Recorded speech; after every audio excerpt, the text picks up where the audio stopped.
This is the name of the chapter which we are going to begin today.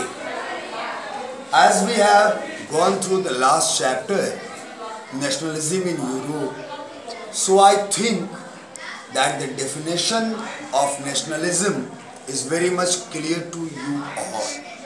Yes or no? Yes, sir. In a loud voice, yes or no? Yes, sir. So, without giving definition of nationalism, we will carry on the chapter Nationalism in India,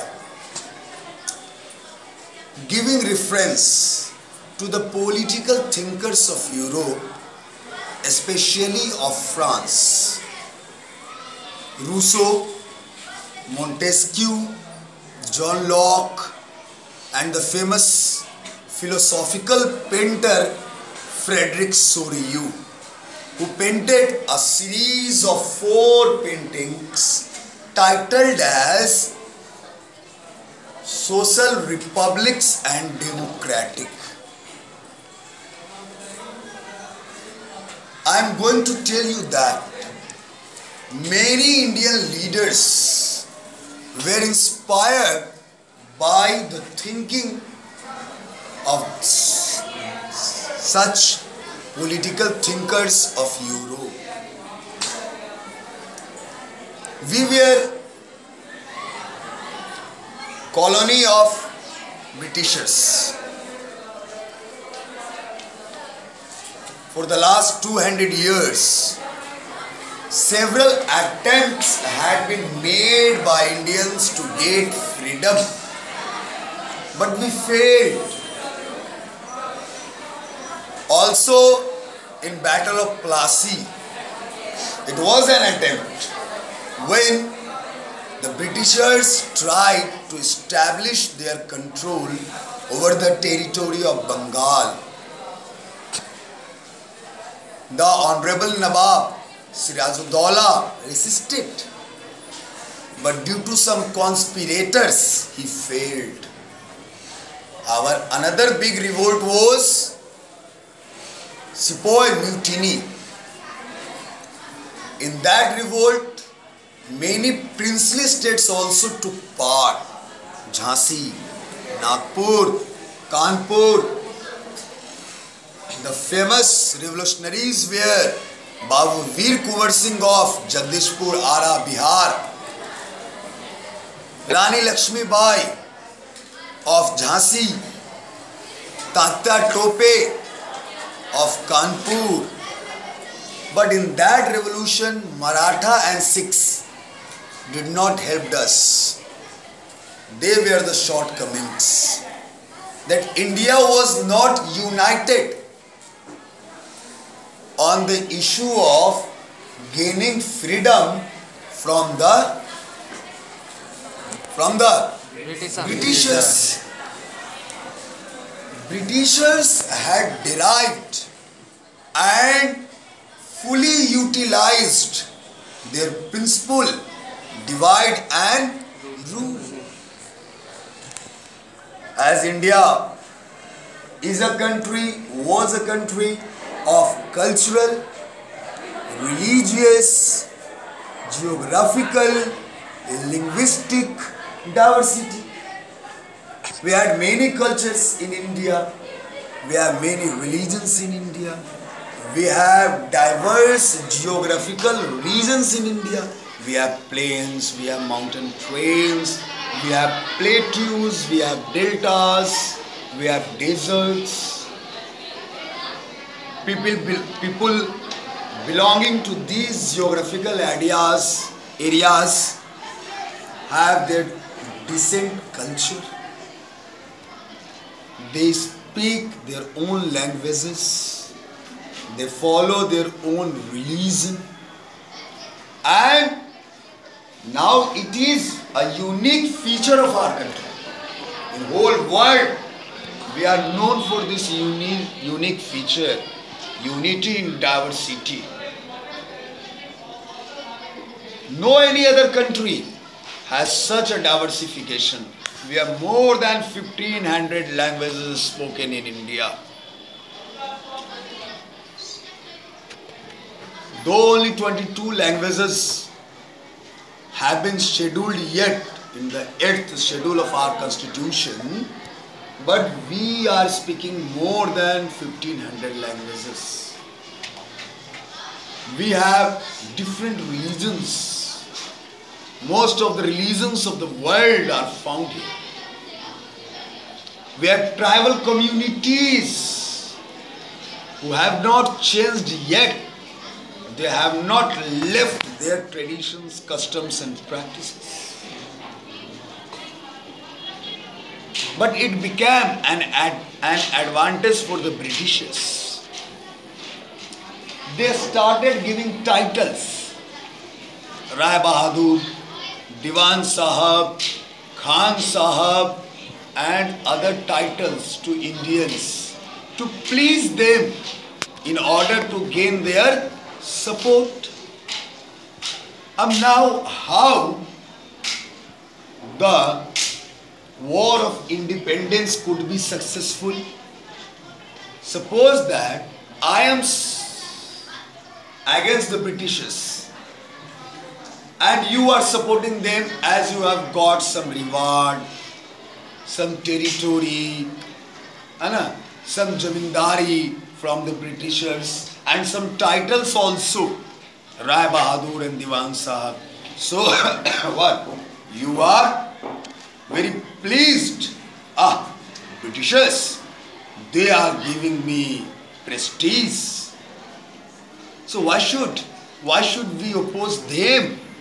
They are giving us better administration. Why should we oppose? But it was a difficult task to organize the different sections of society under one umbrella to protest against the Britishers, because different sections of society had different expectations. The daily wage workers had expectations that, and their most important demand, need, anything you can say, that was to get continuous employment and better wages. The expectation of poor peasants who used to produce crops on the land of Britishers by renting the land. They had to pay the rent of the land and also they had to pay the taxes to the Jamindars. Jamindars who did not let any chance to be missed to exploit the poor peasants. So what was their expectation? Man, can you tell me? Man, can you tell me what was the expectation of the poor peasants? To reduce their taxation. Yeah. And not burden. They get not burden of producing more and more crops. Okay, thank you. So what we have seen here, that the expectations of the poor peasants was to be the owner of the land, not the renter of the land. They wanted to be the owner of the land. And expectations of Jamindars, as Zamindars had to submit the taxes for the whole year at a time. Sometimes it became a difficult task for them to submit the tax to the British revenue officers at a time.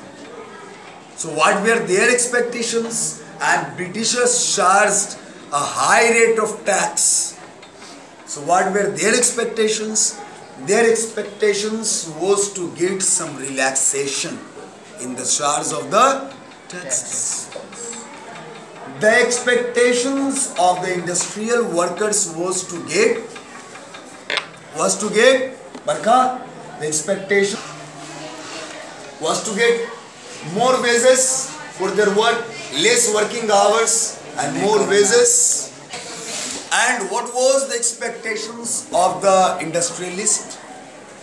Such kind of policies which could not restrict them in paying less wages, in the flow of the capital and in the flow of exporting the goods.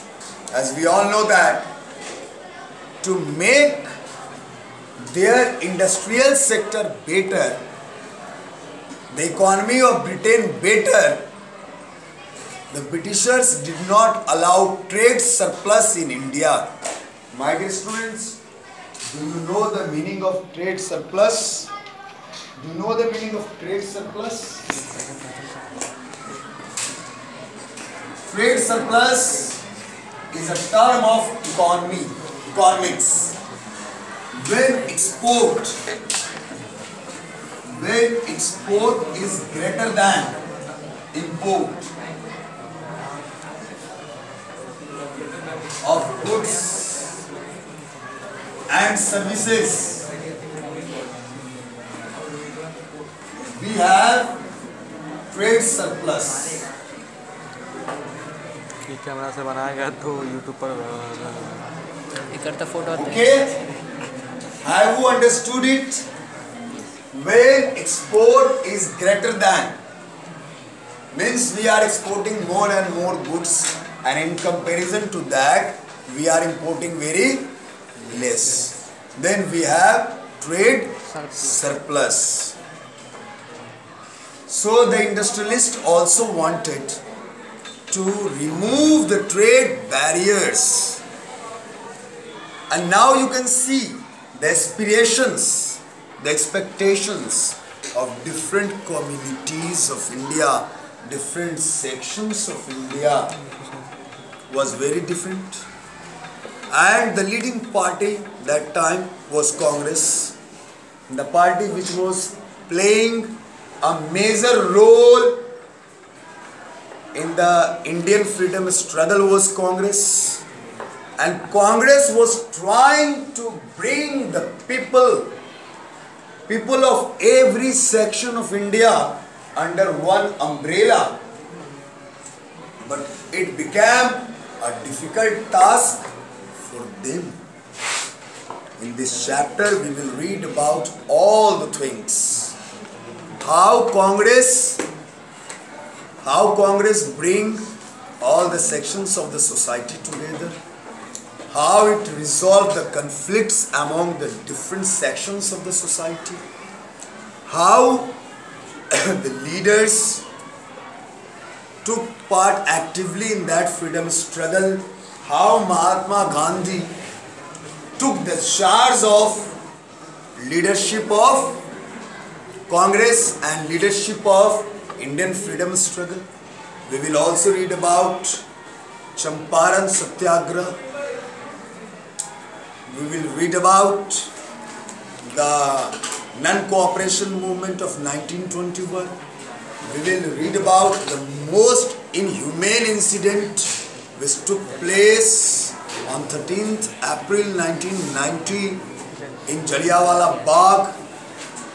We will read about 1931 civil disobedience movement. Prior to that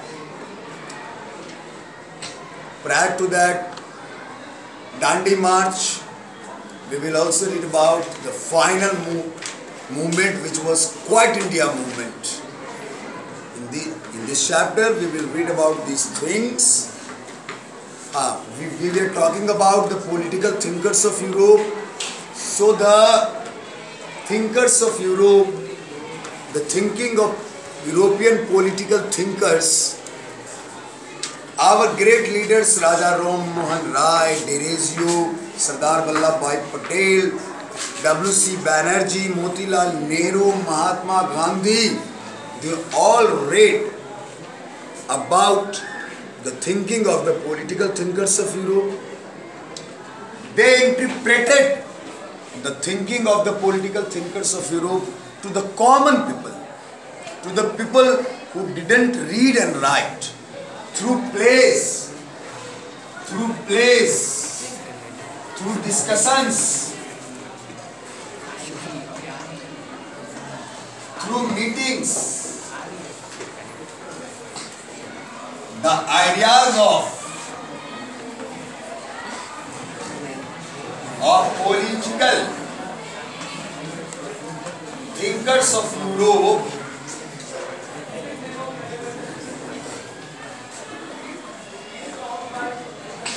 had been transmitted, had been circulated among the common Indians, among the common Indians, among the common Indians. Even the illiterate people came to know that the Britishers were exploiting them. So they all started assembling together, and a big platform was made for the protesting of the Britishers, which finally resulted in attaining freedom. That's all for today. We will meet again in the next video. Thank you.